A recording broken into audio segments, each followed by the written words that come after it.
የጊዜ ቀመር አልሳተም ሰው ቀረ እንጂ የትም።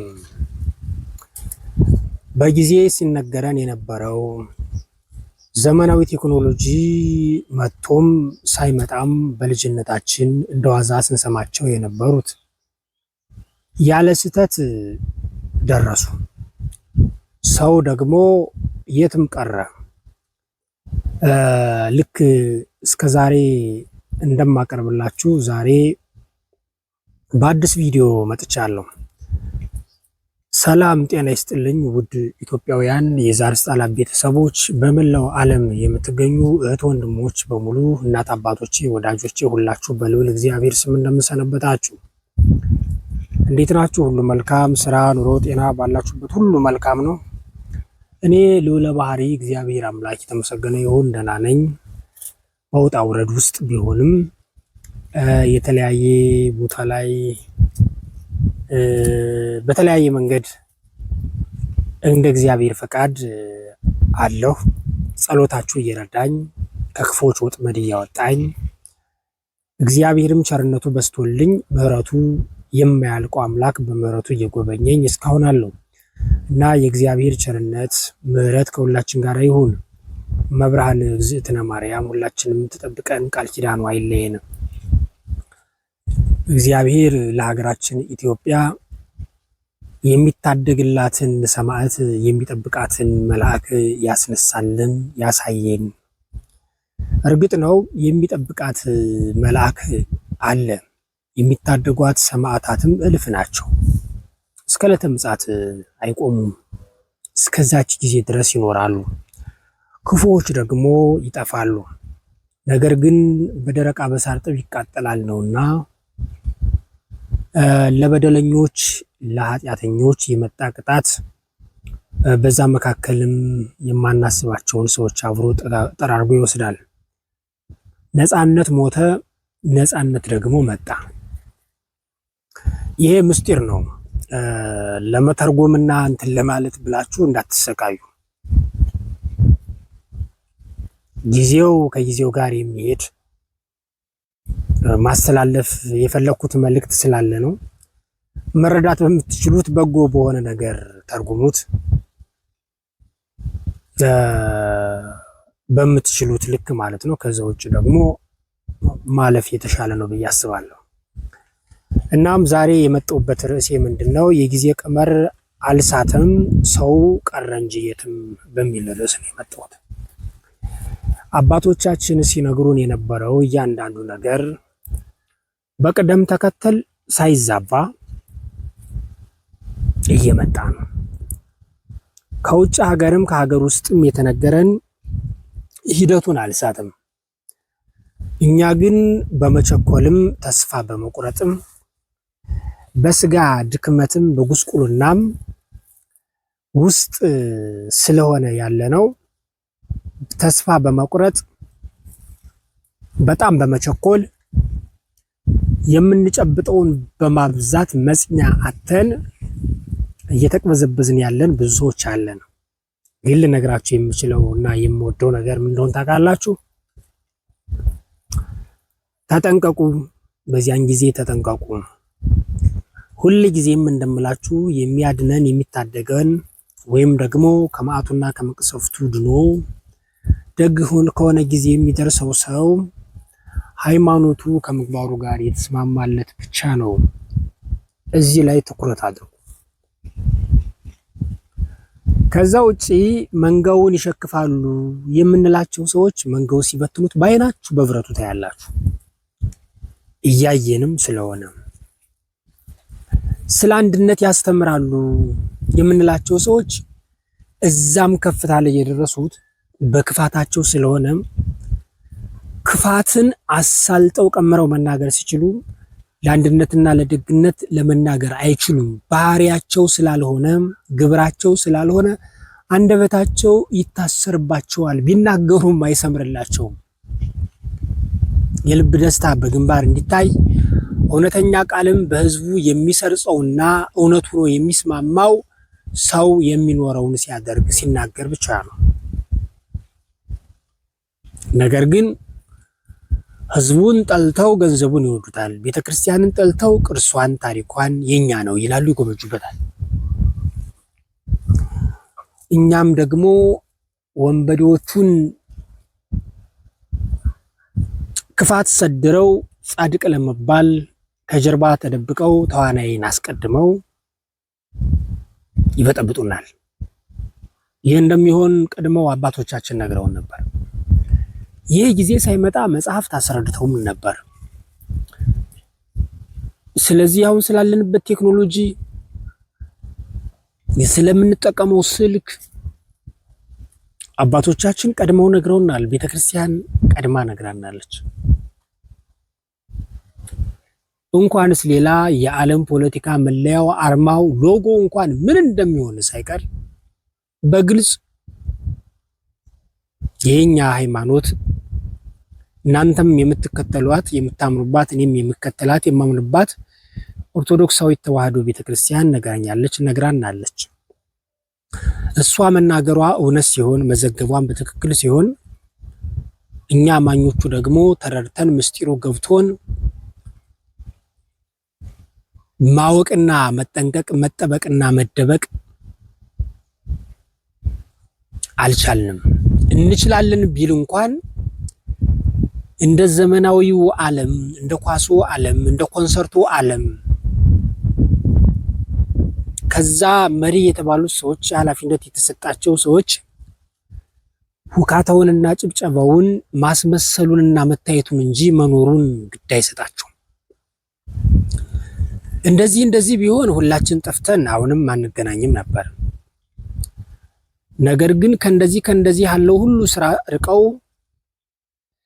በደላቸውን አምነው የእግዚአብሔርን ምሕረት በትህትና የሚጠይቁ በትዕቢት የማይመጻደቁት ደጋግ ሰዎች ስላሉ ለነሱ ሲል እግዚአብሔር ምሕረት ሰጥቶን ጊዜ አድሎን አሁን አለን። ነገም ዓለም ነፃ የሚሆነው ለነሱ ነው።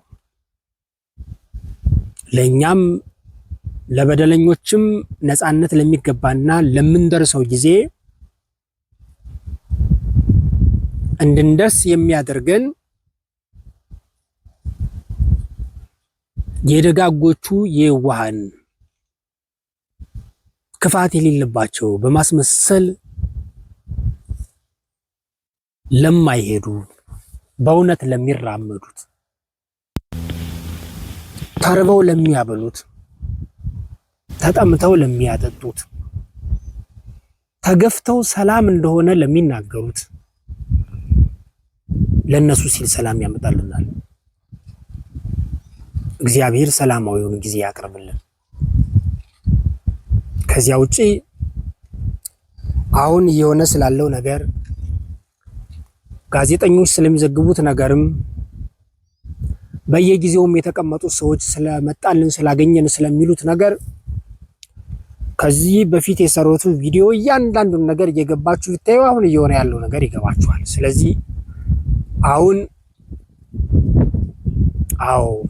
የጊዜ ቀመር አልሳተም። ሰው እንጂ ቀረ የትም፣ የሰው ልጅ ቀረ እንጂ የትም ያልኳችሁ እኛ ስንጠፋን ጊዜው ፈጠነ።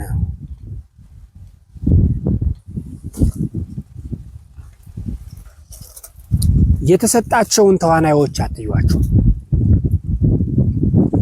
በጣም ጥበበኛ ኢትዮጵያውያን ማስተዋል የምትችሉ መረዳት የምትችሉ ወንድሞች ስላላችሁ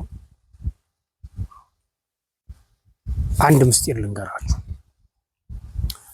ከሚነግሩን ከሚያስተምሩን ወይም ደግሞ ልክ ዘመናዊነት ተብሎ ይሄ ወጣቱ ክፍል በተለይ የሚያደርገውን እብደት አትመልከቱት። ልክ በትላልቅ ሚዲያዎች ትላልቅ ባለስልጣኖች በሚዘጋጁ መድረክ ላይ የሚለጠፉ ባነሮች ካሉ የተጻፉ ጥቅሶች ካሉ እነሱ ላይ ትክክለኛው መልእክት ያስቀምጡላችኋል። እንግዲህ ይህን ደግሞ ለመረዳት ህልም ማየትና ህልም መተርጎም ይለያያል። እንግዲህ መፈክር ህልም መሆን ያስፈልጋችኋል። ማለት ህልም ተርጓሚ ሰው ምስጢር የሚፈተፍት የሚያብራራ የሚያትት ሀብት እግዚአብሔር ለሁላችን ይስጠን። እነሱ በግልጽ ይነግሩናል። እኛ ደግሞ በተሰወረው ነገር ስንናቆር የሚፈልጉትም ያን ነው። ለግባቸው፣ ለስኬታቸው በሰሙ የሚናቆረውን ህዝብ ይፈጥሩና ወርቁን ለራሳቸው ለማድረግ ነው።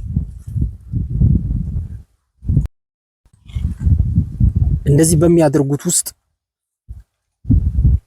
ተረድቷቸው እውነቱን አውቀውት ቀድመው ራሳቸውን ያገለሉ አሉ።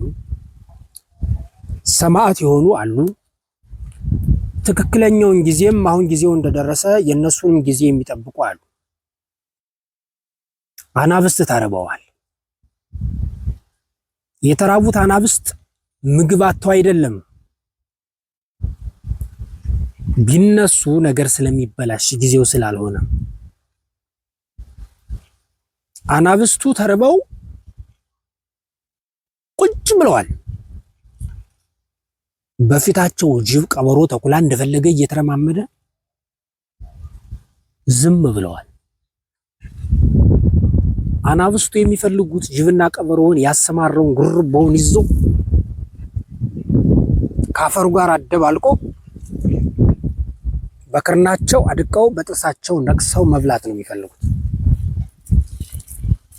ምክንያቱም አናብስቱ ይህንን የሚያደርጉትን ሲያገኙ፣ መሪዎቹን ሲያገኟቸው ጅቡን ከአህያ ጋር ለመዋል፣ ቀበሮና ተኩላን ከበግ ጋር ለማሰማራት ጊዜው የሚሆነው ሁሉ በጊዜና በስርዓቱ ሲሄድ ብቻ። ለዚያ ነው የተራቡት። የተራቡትም እህል አይደለም፣ ፍቅር ነው፣ ስጋ አይደለም።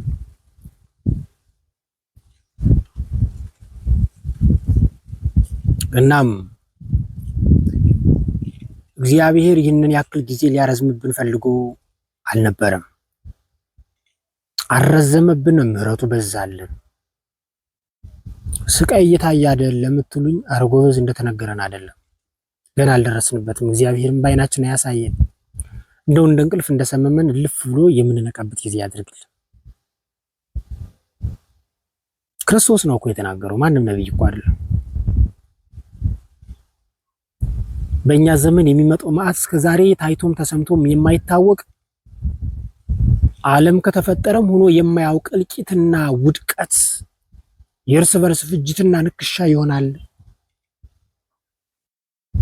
ነው የተባለው።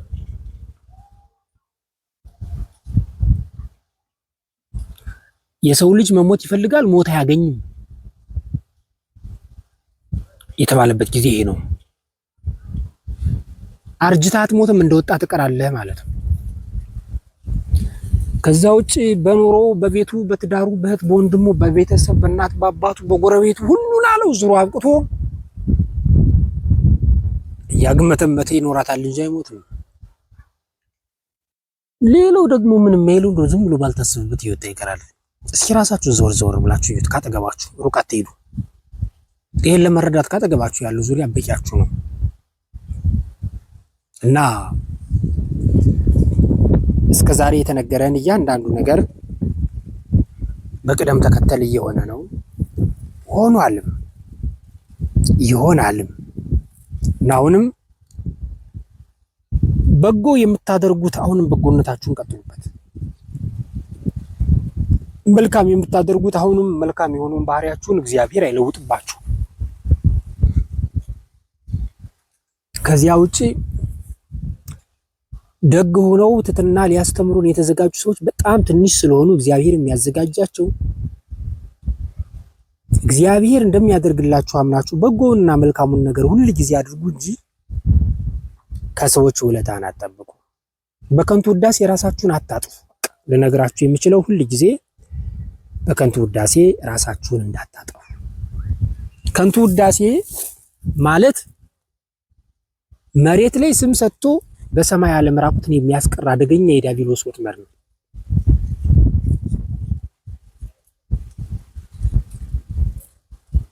ከዛ ውጭ ደግሞ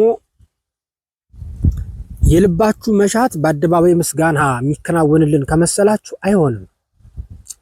የልባችሁን መሻት ለአምላካችሁ ንገሩ። አምላካችሁ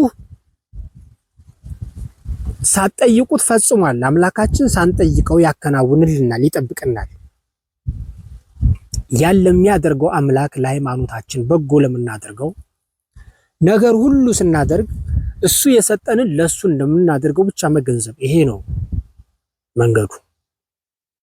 ከዚያ ውጪ ተጨበጨበላችሁ፣ ካባ ለበሳችሁ፣ የምስክር ወረቀት ተሰጣችሁ፣ ለእናንተ ሆታ ይህን ነው ያደረገ በሚል ካባ ሲሰጣችሁ በዛው ልክ ከዛው ላይ ደግሞ ያን ወረቀት እንድትቀበሉ ሲያጨበጭብ የነበረ ጋኔል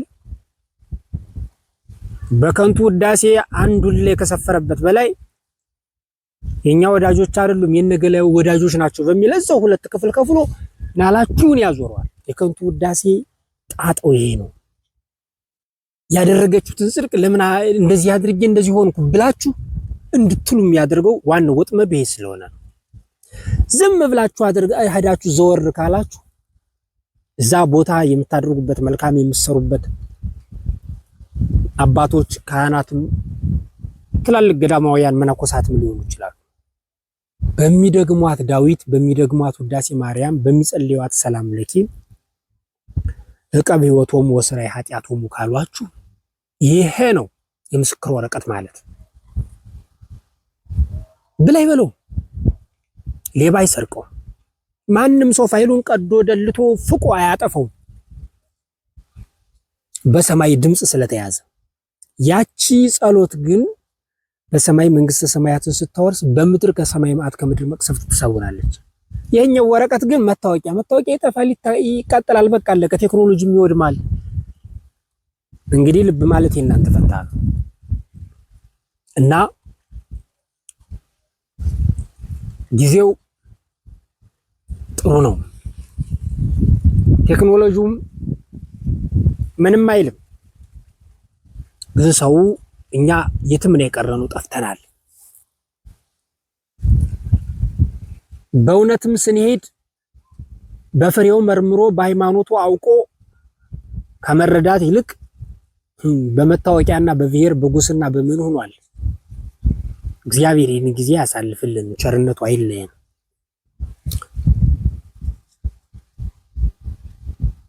ምህረቱ አይለየን። እግዚአብሔር ሀገራችን ኢትዮጵያን ሃይማኖታችን ኦርቶዶክሳዊ ተዋህዶን ይጠብቅልና እናም ዛሬ ይህንን ድምጽ የቀረጽኩላችሁ ጥር 22 ቀን ነው። በ25 ነነዌ ትገባለች። እግዚአብሔር ፈቅዶ ከ29 በኋላ አብይ ጾም እስኪገባ ድረስ ብዙ የምንሰራቸው ስራዎች አሉኝ። የሚቻላችሁ እስከዛሬም አካውንት ያላችሁ ከዛሬ ጀምሮ ለዛ ፕሮግራም ለአብይ ጾም መሳተፍ ትችላላችሁ። እመብርሃን ከሁላችን ጋር ትሁን። ቃል ኪዳኗ ምህረቷ ምልጃዋ አይለየን። የእግዚአብሔር ቸርነቱ ምህረቱ አይለየን። ይህንን ክፉ ጊዜ አሳጥሮ ደግሞ መልካም ከሆነ ጊዜ ያድርሰን። በሌላ ቪዲዮ እስከምንገናኝ ድረስ ደህና ቆዩልኝ። ከቪዲዮ ጋር አብሬያችሁ የቆየሁት እኔ ወንድማችሁ ያዕቆብ ዘእልበረድ ፈጠነ ነበርኩ።